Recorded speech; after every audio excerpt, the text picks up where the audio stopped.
மாண்புமிகு தமிழ்நாடு முதலமைச்சர் அவர்களை தலைமை செயலாளர் அவர்கள் வரவேற்கிறார்கள். அதைத் தொடர்ந்து உயர் அலுவலர்களை அறிமுகம் செய்து வைக்கிறார்கள். தலைமை பணியாளர் அதிகாரி மேஜர் ஜெனரல் பிரகாஷ் சந்திரா, தென்னிந்திய பகுதிகளின் ராணுவ தலையகம் தீவுத்திடல், தமிழ்நாடு மற்றும் புதுச்சேரி கடற்படை அதிகாரி ரியர் அட்மிரல் திரு புனித் சத்தா, தாம்பரம் விமானப்படை தளம் தளபதி ஏர் கமோடர் திரு விபுல் சிங், கிழக்கு மண்டல கடலோரப்படை commander inspector general Thiru AP Padola, காவல்துறையின் தலைமை இயக்குநர் Thiru doctor C Sylendra Babu IPS, Chennai பெருநகர காவல்துறை ஆணையர் திரு சங்கர் ஜிவால் IPS, காவல்துறை கூடுதல் இயக்குநர் சட்டம் மற்றும் ஒழுங்கு திரு P தாமரை கண்ணன் அவர்கள். சிறப்பு அணிவணக்க மேடையிலிருந்து மாண்புமிகு முதலமைச்சர் அவர்கள் காவல்துறையினர் வழங்கும் சம்பிரதாய அணிவணக்க மரியாதையை ஏற்றுக்கொள்கிறார்கள்.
सर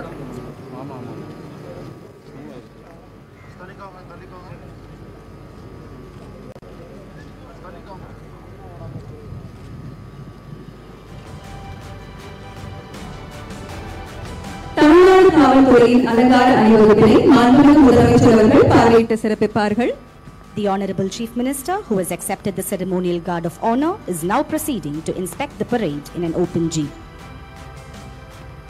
அணிவகுப்பு தலைவர் தம் குழு பார்வையிட தயார் நிலையில் இருப்பதை தெரிவித்து மாண்புமிகு முதலமைச்சர் அவர்களை சுதந்திர தின காவல்துறை அணிவகுப்பு மரியாதையை பார்வையிட அழைத்ததை ஏற்று மாண்புமிகு முதலமைச்சர் அவர்கள் சம்பிரதாய அணிவகுப்பினை பார்வையிட செல்கிறார்கள். Ladies and gentlemen, our Honorable Chief Minister will now inspect the parade. The overall parade in charge is Thiru R. Anthony Johnson Jayapal, Commandant, Tamil Nadu Special Police 2nd Battalion, Avadi. The parade commander is Thiru K. Govindaraj, Assistant Commandant, Tamil Nadu Special Police 5th Battalion, Avadi. Second in command is Thiru S. Manimaran, Inspector of Police, Tamil Nadu Special Police 13th Battalion, Punamalli.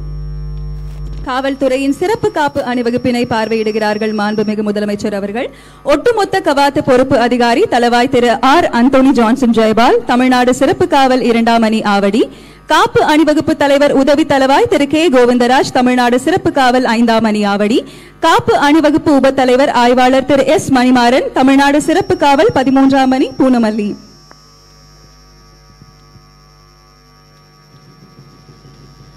அணிவகுத்து நிற்கும் படைகள். தமிழ்நாடு பேரிடர் மீட்பு படைப்பிரிவு தலைவர் உதவி ஆய்வாளர் திரு SM Balamurugan அவர்கள். To begin the parade, we have the Tamil Nadu Disaster Response Force contingent led by Thiru SM Balamurugan, Sub-Inspector of Police.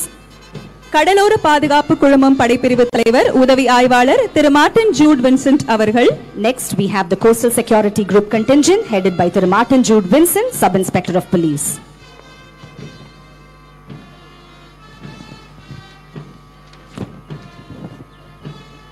சுதந்திர தின காவல் அணிவகுப்பில் 7 படைப்பிரிவுகள் அணிவகுத்து நிற்கின்றனர்.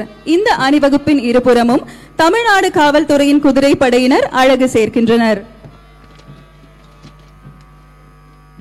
தமிழ்நாடு பேரிடர் மீட்பு படைப்பிரிவு தலைவர் உதவி ஆய்வாளர் திரு SM பாலமுருகன் அவர்கள்.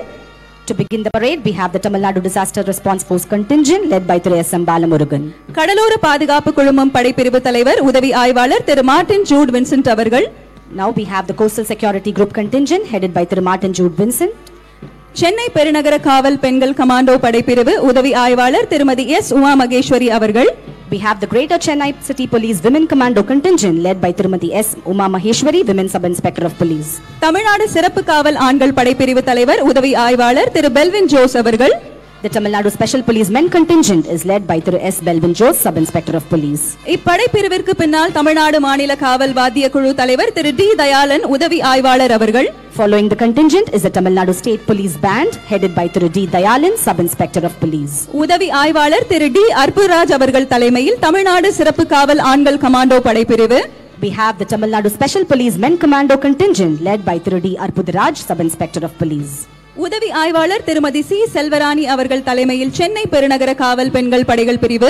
Next we have the Greater Chennai City Police Women contingent led by Tirumadi C. Selvarani, Women Sub-Inspector of Police. உதவி ஆய்வாளர் திரு ஏ கோகுலகுமார் அவர்கள் தலைமையில் நீலகிரி படைப்பிரிவு. The Nilgiris contingent is headed by Thiru A. Gokulakumar, Sub-Inspector of Police. உதவி ஆய்வாளர் திரு R Gopalsamy அவர்கள் தலைமையில் குதிரை படைப்பிரிவு. Majestically marshalled we have the Mounted Branch headed by Thiru R. Gopalswamy, Sub-Inspector of Police.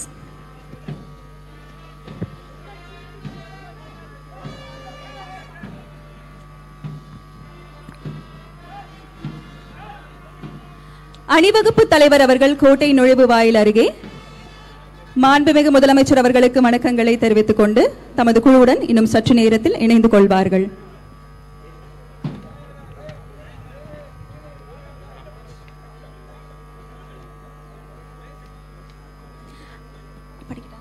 அதைத் தொடர்ந்து மாண்புமிகு முதலமைச்சர் அவர்கள் கோட்டை கொத்தளத்தை நோக்கி வருகை புரிந்து கொண்டிருக்கிறார்கள். The parade commander alighted from the vehicle, saluted the Honorable Chief Minister and will now march to take his position in front of the police contingent. The Honorable Chief Minister will be on his way to the ramparts of Fort St. George to unfurl the national flag.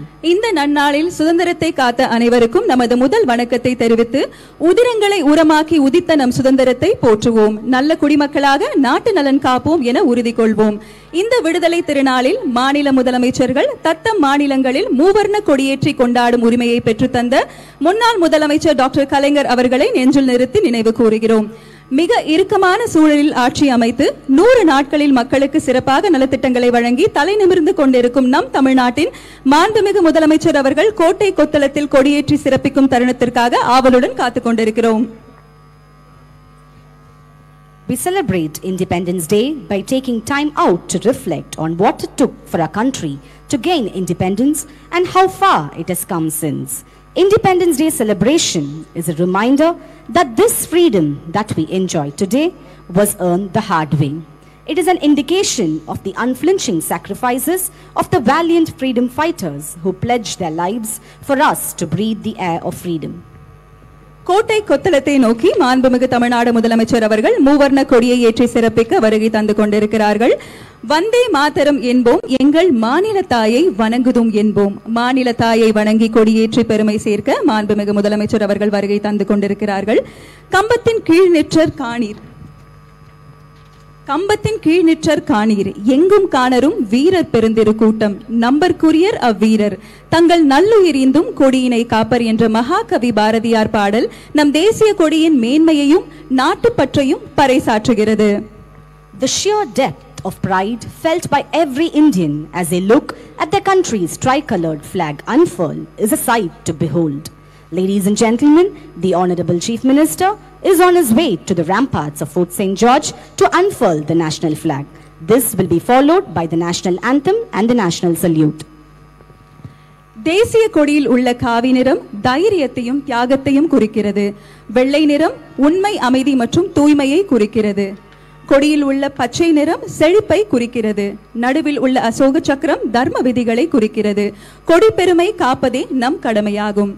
கல்வி சிறந்த தமிழ்நாடு, புகழ் கம்பன் பிறந்த தமிழ்நாடு, நல்ல பல்விதமாயின சாத்திரத்தின் மனம் பாரெங்கும் வீசும் தமிழ்நாடு, வல்லவன் தன்னை உலகினுக்கே தந்து வான்புகழ் கொண்ட தமிழ்நாடு, நெஞ்சை அள்ளும் சிலப்பதிகாரம் என்றோர் மணியாரம் படைத்த தமிழ்நாடு என பார்ப்போற்றும் தமிழ்நாட்டில் கோட்டை கொத்தளத்தில் நம் சுதந்திர தின விழா கொண்டாட்டத்தை இனிதே நடைபெற செய்து மூவர்ண கொடியேற்றி பெருமை சேர்க்க மாண்புமிகு தமிழ்நாடு முதலமைச்சர் அவர்கள் வருகை தந்து கொண்டிருக்கிறார்கள்.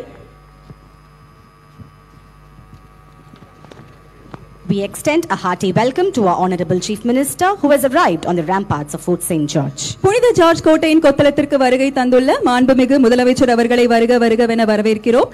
தற்பொழுது மாண்புமிகு முதலமைச்சர் அவர்கள் தேசிய கொடியை ஏற்றி வைத்து கொடி வணக்கம் செய்து சிறப்பிப்பார்கள். மாண்புமிகு முதலமைச்சர் அவர்கள் மூவர்ண கொடியை ஏற்றி வைத்து சிறப்பிக்கும் தருணம் காவல்துறை கூட்டுக்குழல் இசைக்குழுவினரால் தேசிய கீதம் நாட்டுப்பண் இசைக்கப்படும். The Honorable Chief Minister has arrived on the ramparts of Fort St. George to unfurl the national flag.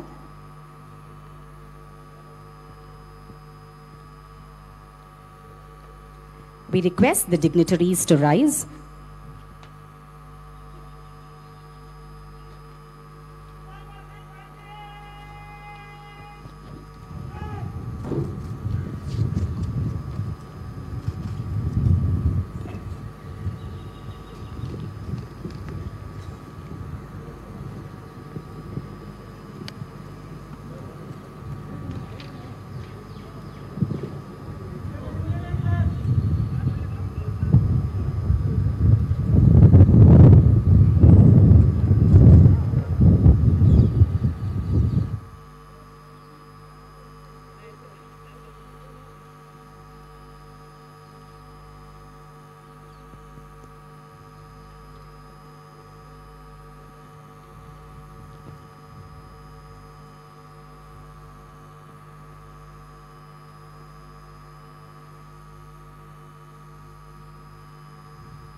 We thank the Honorable Chief Minister for hoisting the national flag. Ladies and gentlemen, you may now take your respective seats. தற்பொழுது மாண்புமிகு முதலமைச்சர் அவர்கள் விடுதலை திருநாள் சிறப்புரை ஆற்றி சிறப்பிப்பார்கள். The Honorable Chief Minister will now deliver the Independence Day address.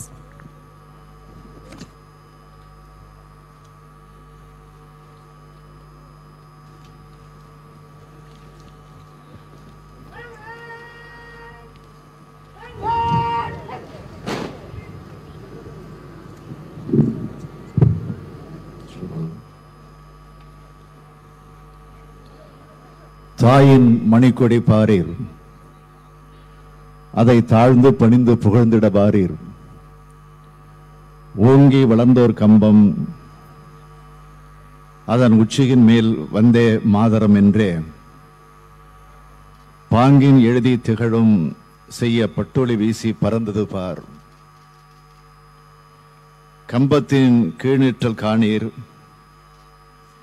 எங்கும் காணரும் வீரர் பெருந்திருங்கூட்டம்.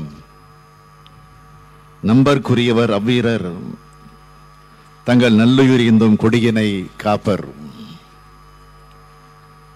400 ஆண்டுகள் பழமை கொண்ட இந்த கோட்டையில் இந்திய நாட்டின் மூவண்ண கொடியை ஏற்றி வைக்க தங்களது உயிரையும் இரத்தத்தையும் வாழ்க்கையையும் செயல்பாட்டையும் வழங்கிய இந்திய நாட்டின் தியாகிகள் அனைவருக்கும் நான் எனது வீர வணக்கத்தை செலுத்துகிறேன். இந்த மாட்சிமை பொருந்திய கோட்டையில் விண்ணுட்டு அமைந்துள்ள கம்பத்தில் கொடியேற்றும் வாய்ப்பினை எனக்கு வழங்கிய தமிழ்நாட்டு மக்களுக்கு என் நெஞ்சம் நிறைந்த நன்றி கலந்த வணக்கத்தை தெரிவித்துக் கொள்கிறேன். தமிழ்நாடு சட்டமன்ற பேரவை தலைவர் அவர்களே, சென்னை உயர்நீதிமன்றத்தின் தலைமை நீதிபதி அவர்களே, மாண்புமிகு அமைச்சர் பெருமக்களே, சட்டமன்ற நாடாளுமன்ற உறுப்பினர்களே, தலைமைச் செயலாளர் உள்ளிட்ட அரசு அதிகாரிகளே, காவல்துறை தலைவர் உள்ளிட்ட காவல் அதிகாரிகளே, சிறப்பு விருந்தினர்களே,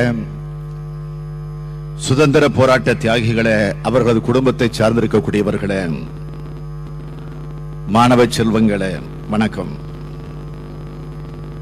இந்தியா தனது 75வது சுதந்திர நாளை கொண்டாடும் மகத்தான இப்பொழுதில் கோட்டை கொத்தளத்தில் கொடியேற்றும் மாபெரும் வாய்ப்பு எனக்கு கிடைத்ததை நினைத்து மகிழ்கிறேன். சுதந்திர நாளன்று யார் முதலமைச்சராக இருக்கிறார்களோ அவர்கள்தான் கொடியேற்ற வேண்டும் என்ற சுதந்திரத்தை வாங்கி கொடுத்தவர்தான் நம்முடைய முத்தமிழறிஞர் தலைவர் கலைஞர் அவர்கள். ஆகஸ்ட் 15 சுதந்திர நாள் அன்று முதலமைச்சரும், ஜனவரி 26 குடியரசு நாள் அன்று ஆளுநரும் கொடியேற்றலாம் என்ற ஆலோசனையை அன்றைய இந்திய பிரதமர் இந்திரா காந்தி அம்மையார் அவர்களுக்கு எடுத்துச் சொல்லி அதனை ஏற்றுக்கொள்ள வைத்தவர் நம்முடைய தலைவர் கலைஞர் அவர்கள். 15/8/1974 அன்று முதலாக இந்த கோட்டையில் ஒரு முதலமைச்சராக கொடியேற்றினார் முதலமைச்சர் கலைஞர் அவர்கள். அதன் பிறகு எத்தனையோ முதலமைச்சர்கள் வந்தாலும் அவர்களுக்கு கொடியேற்றும் வாய்ப்பை பெற்று தந்தவர் நம்முடைய தலைவர் கலைஞர் அவர்கள். தமிழ்நாட்டு முதலமைச்சர்களுக்கு மட்டுமல்ல, இந்தியாவின் அனைத்து மாநில முதலமைச்சர்களுக்கும் அந்த உரிமையை பெற்றுக் கொடுத்த மாபெரும் சுதந்திர சிந்தனையாளர் தான் நம்முடைய தலைவர் கலைஞர் அவர்கள். அவரை வணங்கி என்னுடைய உரையை தொடங்குகிறேன். இன்று இந்திய சுதந்திரத்தின் 75ஆம் ஆண்டு விழாவை நாம் கொண்டாடி கொண்டிருக்கிறோம். இது மட்டுமல்ல, இன்னும் ஏராளமான பெருமைகள் இந்த ஆண்டுக்கு உண்டு. தமிழ்நாடு சட்டமன்றத்தின் 100ஆண்டு விழாவை மாண்புமிகு குடியரசுத் தலைவர்களை அழைத்து சில நாட்களுக்கு முன்னால் நடத்தினோம். திராவிட இயக்கத்தின் ஆணிவேராக திகழ்ந்த நீதி கட்சி ஆட்சிக்கு வந்ததன் 100ஆண்டு விழாவும் இந்த ஆண்டுதான். தென்னாப்பிரிக்காவிலிருந்து திரும்பிய மகாத்மா காந்தி அவர்கள் மதுரைக்கு வருகை தந்தபோது ஏழை தமிழ் மக்களை பார்த்து தனது உயரக ஆடையை களைந்து அரையாடையை உடுத்த தொடங்கியதின் 100ஆண்டும் இந்த ஆண்டுதான். செக்கிழுத்த செம்மல், கப்பலோட்டிய தமிழன் என்றெல்லாம் போற்றப்படும் வ.உ. சிதம்பரனார் அவர்களுக்கு 150வது பிறந்த நாள் கொண்டாட இருப்பதும் இந்த ஆண்டுதான். சுதந்திரம் அடைவதற்கு முன்னதாகவே ஆனந்த சுதந்திரம் அடைந்து விட்டோம் என்று பாடிய மகாகவி சுப்பிரமணிய பாரதி மறைந்து 100 ஆண்டுகள் ஆகிறது இந்த ஆண்டோடு. இப்படி எவ்வளவோ வரலாற்று புகழ்பெற்ற ஆண்டாக இந்த 2021 அமைந்துள்ளது.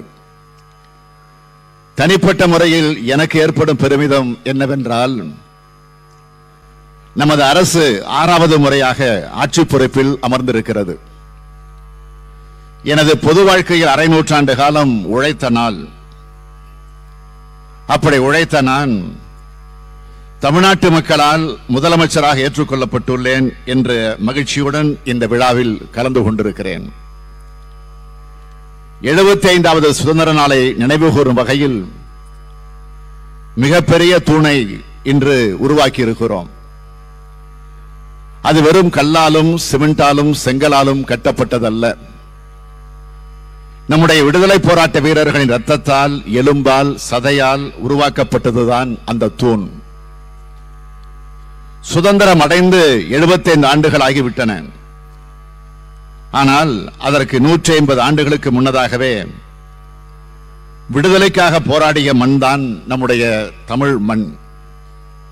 பூலித்தேவர், வேலுநாச்சியார், வீரபாண்டிய கட்டபொம்மன், தளபதி சுந்தரலிங்கம், ஊமத்துரை, தீரன் சின்னமலை, சின்னமருது, பெரிய மருது, வஉசி, மகாகவி பாரதி, சுப்பிரமணிய சிவா, TSS ராஜன், தில்லையாடி வள்ளியம்மை, தந்தை பெரியார், திருவிக, நாமக்கல் ராமலிங்கம், மாவே சிங்காரவேலர், பாரதிதாசன், பசுமன் முத்துராமலிங்க தேவர், திருப்பூர் குமரன், ராஜாஜி, காமராஜர், AM ஈஸ்வரன், ஓமந்தூர் ராமசாமி, ஜீவா, கேப்டன் லட்சுமி, மாப்போ சிவஞானம், KP சுந்தராம்பாள், இத்தகைய தமிழ்நாட்டு தியாகிகளின் மூச்சுக்காற்றை கொண்டு கட்டப்பட்டதுதான் இந்த நினைவு தூண். இந்திய விடுதலை போராட்டத்துக்கு தமிழ்நாடு அளித்த பங்களிப்பு குறித்து முழுமையான ஆவணம் ஒன்றை தயாரித்து தமிழிலும் ஆங்கிலத்திலும் வெளியிடும் முயற்சியை தமிழ்நாடு அரசு உறுதியாக செய்யும். நான் சொன்ன தியாகிகள் தமிழ்நாட்டு தியாகிகள் மட்டுமல்ல, ஒட்டுமொத்த இந்தியாவின் தியாகிகள். விடுதலை போராட்டத்தில் கலந்து கொண்டு நமது நாட்டின் விடுதலைக்காக பாடுபட்ட தியாகிகளுக்கும் அவர்தம் குடும்பத்தினருக்கும் உதவிகள் வழங்குவதில் தமிழ்நாடு அரசு எப்பொழுதும் முன்னுரிமை அளித்து வருகிறது. அந்த வகையில் மாநில அரசால் விடுதலை போராட்ட தியாகிகளுக்கு வழங்கப்படும் ஓய்வு தொகை 17,000 ரூபாயிலிருந்து 18,000 ரூபாயாக உயர்த்தப்படும். குடும்ப ஓய்வூதிய தொகை 8,500 ரூபாயிலிருந்து 9,000 ரூபாயாகவும் உயர்த்தப்படும் என்பதை இந்த வேளையில் பெருமிதத்தோடு தெரிவித்துக் கொள்கிறேன். நாட்டு விடுதலை தியாகிகளை நினைவு கூறுவதில் நமது அரசு எப்போதும் தவறியதல்ல. சீன நாட்டால் இந்தியாவுக்கு அச்சுறுத்தல் ஏற்பட்ட போது 1962ஆம் ஆண்டு இந்திய நாட்டின் பாதுகாப்பே முக்கியம் என்று அறிவித்து நிதி திரட்டி கொடுத்தவர் பேரறிஞர் அண்ணா அவர்கள்.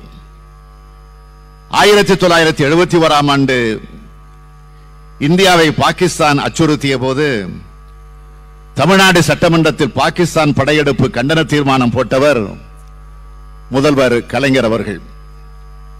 அதோடு நில்லாது அன்றைய பிரதமர் இந்திரா காந்தி அவர்களிடம் நாட்டு பாதுகாப்புக்காக 6 கோடி ரூபாய் நிதி வழங்கியவர் முதலமைச்சராக இருந்த கலைஞர் அவர்கள். அப்போது அனைத்து மாநிலங்களும் வழங்கிய தொகை மொத்தம் 25 கோடி ரூபாய். அதில் 6 கோடி ரூபாயை வழங்கியது திமுக அரசு.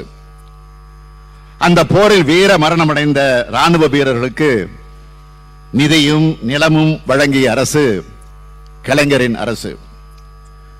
1999ஆம் ஆண்டு கார்கில் போரின் போது அன்றைய பிரதமர் வாஜ்பாய் அவர்களிடம் 3 தவணைகளாக 50 கோடி ரூபாய் வழங்கிய அரசு முதல்வர் கலைஞர் அரசு. பாஞ்சாலங்குறிச்சியில் கட்டபொம்மனுக்கு கோட்டை, பாரதியின் இல்லம் அரசு இல்லமானது, காமராஜர் மணிமண்டபம், ராஜாஜி நினைவாலயம், தில்லையாடி வள்ளியம்மாள் மணிமண்டபம், வஉசி எடுத்த செக்கு நினைவு சின்னமானது, விடுதலை போராட்ட வீரர்களுக்கு இலவச பேருந்து பயணம், தியாகிகள் மணிமண்டபம், சுதந்திர பொன்விழா நினைவு சின்னம், பூலித்தேவன் நினைவு மண்டபம், தியாகி விஸ்வநாததாஸ் வாழ்ந்த இல்லம் புதுப்பிப்பு, மாவீரன் சுந்தரலிங்கம் வாரிசுகளுக்கு வீடு, நேதாஜிக்கு சிலை, கக்கனுக்கு சிலை, சிப்பாய் கழகத்துக்கு நினைவு தூண். இப்படி நாட்டுக்காக உழைத்த தியாகிகளை நமது அரசு எப்போதும் போற்றி வருகிறது. அந்த வரிசையில் தியாகத்தின் திருவுருவான வஉசி அவர்கள் 150வது பிறந்த நாளை அரசு சார்பில் எழுச்சியோடும் உணர்ச்சியோடும் கொண்டாட திட்டமிட்டுள்ளோம். வெள்ளையருக்கு எதிராக கப்பல் விட்டவர் வஉ சிதம்பரனார் அவர்கள்.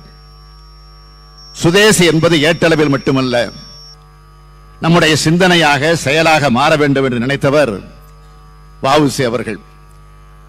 அரசியல் விடுதலை மட்டும் போதாது, பொருளாதார விடுதலை வேண்டும் என்று நினைத்தவர். அனைத்து விதத்திலும் தன்னிறைவு பெற்ற நாடாக நாம் மாற வேண்டும் என்று வ.உ.சி. அவர்கள் கனவு கண்டார்கள். அத்தகைய கனவை கொண்ட அரசாக நமது அரசு செயல்பட்டு வருகிறது.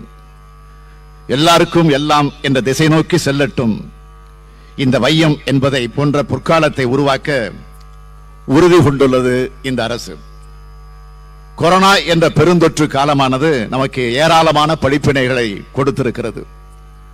மருத்துவ நெருக்கடி, மனநல நெருக்கடி, பொருளாதார நெருக்கடி, சூழல் நெருக்கடி என பல்வேறு நெருக்கடிகளுக்கு இடையில மக்களை கொண்டு போய் நிறுத்திவிட்டது கொரோனா. இதிலிருந்து மீட்பதற்கு அரசு பல்வேறு முயற்சிகளை எடுத்து வருகிறது. இந்த முயற்சிகளுக்கு அடித்தளமான மருத்துவர்கள், செவிலியர்கள், முன்கள பணியாளர்கள், அரசு நிர்வாகத்தின் அனைத்து அலுவலர்கள் அனைவரையும் இந்த நாளில் பாராட்ட கடமைப்பட்டிருக்கிறேன். இந்த அளவுக்கு மக்கள் மீண்டு வர உங்கள் அர்ப்பணிப்பு தான் காரணம். தமிழ்நாடு முதலமைச்சராக நான் பொறுப்பேற்றதிலிருந்து இன்று 101வது நாள். தமிழ்நாடு அரசின் நிதிநிலை தொடர்பான வெள்ள அறிக்கையும் 2021-22 ஆண்டுக்கான தமிழக நிதிநிலை அறிக்கையும் தாக்கல் செய்த நிலையில் தமிழ்நாட்டின் நிதிநிலையை தமிழ் மக்கள் நன்கு அறிந்திருக்கக்கூடும். இத்தகைய நிதி சுமையோடு முதலமைச்சராக முதல் முறையாக பொறுப்பேற்ற இந்த அரசு கொரோனா என்கிற கொடிய நோய் தொற்றை மேலாண்மை செய்து மக்களை காப்பாற்ற வேண்டிய சூழ்நிலையில் பல்வேறு நடவடிக்கைகளை துரிதப்படுத்தி அதில் வெற்றியும் கண்டிருக்கிறது. கொரோனாவாலும் ஊரடங்காலும் வாழ்வாதாரம் பாதிக்கப்பட்ட மக்களுக்கு ஆறுதல் அளிக்கும் வகையில் 4000 ரூபாய் 2 தவணைகளில் வழங்கப்பட்டது. 14 அத்தியாவசிய பொருட்கள் அடங்கிய மளிகை தொகுப்பு வழங்கப்பட்டது. கொள்முதல் விலையை குறைக்காமல் ஆவின் பாலின் விற்பனை விலை லிட்டருக்கு 3 ரூபாய் குறைப்பு, பெட்ரோல் விலை 3 ரூபாய் குறைப்பு, மகளிர், திருநங்கையர், மாற்றுத்திறனாளிகளுக்கு நகர பேருந்துகளில் கட்டணமில்லா பயணம், தேர்தல் பரப்புரையின் போது பெறப்பட்ட மனுக்களுக்கு உங்கள் தொகுதியில் முதலமைச்சர் துறை மூலமாக தீர்வு காணப்பட்டது. திருக்கோயில்களில் அன்னை தமிழில் அர்ச்சனை, அனைத்து சாதியினரும் அர்ச்சகராக நியமனம், தமிழ்நாட்டுக்கும் தமிழினத்தின் வளர்ச்சிக்கும் பெரும் பங்காற்றியவர்களை பெருமைப்படுத்த தகைசால் தமிழர் என்ற பெயரில் புதிய விருது உருவாக்கப்பட்டு இளம் வயது முதல் தற்போது வரை பொது வாழ்வில் ஈடுபட்டு பல்வேறு தியாகங்களை செய்த மாபெரும் பொதுவுடைமை போராளியும் முதுபெரும் தலைவருமான திரு சங்கரையா அவர்களுக்கு இந்த ஆண்டு வழங்கப்பட்டிருக்கிறது. போதிய திரவ ஆக்சிஜன் படுக்கைகளை குறுகிய காலத்தில் ஏற்பாடு செய்து காட்டியிருக்கிறோம். 3 கோடி மக்களுக்கு கொரோனா தடுப்பூசி செலுத்தி இருக்கிறோம். தடுப்பூசி வீணடிக்கப்பட்ட நிலையை மாற்றி கூடுதல் தடுப்பூசிகள் செலுத்தி இந்தியாவுக்கே முன்மாதிரி மாநிலமாக தமிழ்நாட்டை மாற்றியுள்ளோம். உலக தரத்தில் புதிய பன்னோக்கு உயர் சிறப்பு மருத்துவமனை கிண்டி கிங் நோய் தடுப்பு வளாகத்தில் 250 கோடி ரூபாய் மதிப்பீட்டில் அமைக்கப்பட உள்ளது.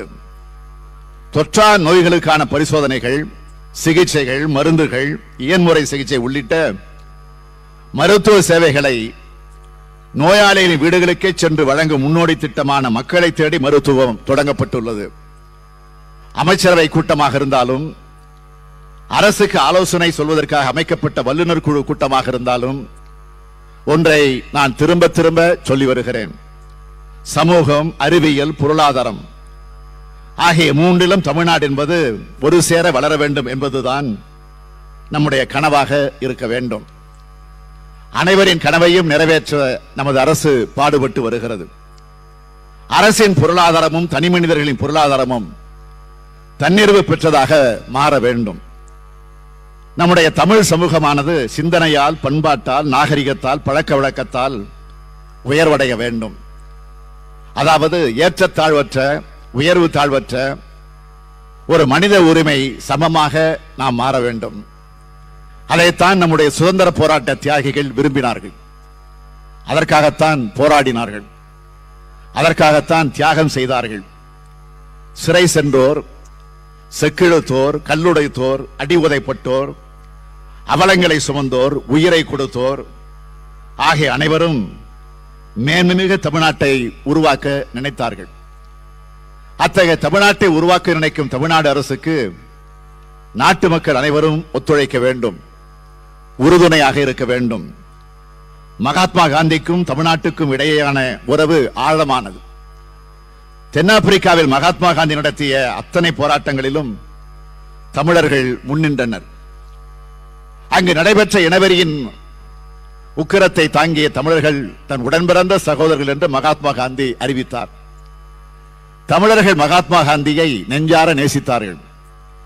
மகாத்மா காந்தியும் தமிழர்கள் மட்டுமின்றி தமிழ் மொழி மீதும் அளவில்லா அன்பு கொண்டிருந்தார்.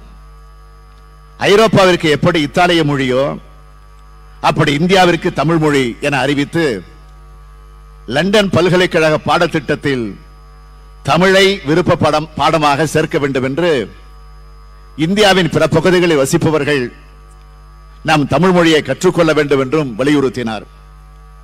மகாத்மா காந்தி தன் வாழ்நாளில் 20 முறை தமிழ்நாட்டிற்கு வருகை புரிந்தார். 100 ஆண்டுகளுக்கு முன் மதுரைக்கு வந்த மகாத்மா காந்தியை மேலாடை துறந்த மகாத்மாவாக தமிழ்நாடு வழி அனுப்பி வைத்தது. அதை நினைவு கூறும் வகையில் மகாத்மா குறித்த அரிய கலைப்பொருட்களை கொண்ட மகாத்மா காந்தி அருங்காட்சியகம் பொதுமக்களையும் இளைய தலைமுறையையும் ஈர்க்கும் வகையில் 6 கோடி ரூபாய் செலவில் நவீன முறையில் புதுப்பிக்கப்படும். சாதி, மதம், இனம் குறித்த பல்வேறு சவால்களை எதிர்கொண்டிருக்கும் இந்திய திருநாட்டை வழிநடத்த கிடைத்த ஒப்பற்ற ஆயுதம் காந்திய சிந்தனைகளின் கருத்தை இளைஞர் மனதில் ஆழ பதிய வைக்க இன்று சூளுரைப்போம். அனைவருக்கும் சுதந்திர நாள் வாழ்த்துக்கள். வாழ்க தமிழ்நாடு, வாழ்க இந்தியா. வணக்கம். சிறப்புரை ஆற்றிய மாண்புமிகு முதலமைச்சர் அவர்களுக்கு நன்றிகளை தெரிவித்துக் கொண்டு விருதுகளை வழங்கி சிறப்பிக்குமாறு பணிவன்புடன் கேட்டுக்கொள்கிறோம்.